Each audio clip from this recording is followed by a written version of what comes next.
Müqəddəs kitab Zəbur kitabı 34:18-də belə deyir: Rəbb qəlbi sınıqlara yaxındır. O ruhən əzilmişləri qurtarır. Sənə dua edirəm, ya Rəbbim. Sən sınmış qəlblərə yaxın olan və yaralı ruhları sağaldan Allahsan.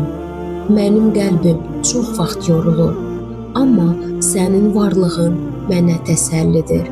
Sən göz yaşlarımı görür, ağrılarımı duyursan. Mənim ürəyimi gücləndir və içimdə ümid çırağını yenidən yandır. Hər bir sınmış ruhu öz qucağında bərpa et. Onları sevginlə doldur, Ay Ata. Qəlbimdə olan acını sənin sevincinlə dəyişdir. Mən sənə sığınıram, çünki yalnız sən həqiqi şəfa verənsən. Amin.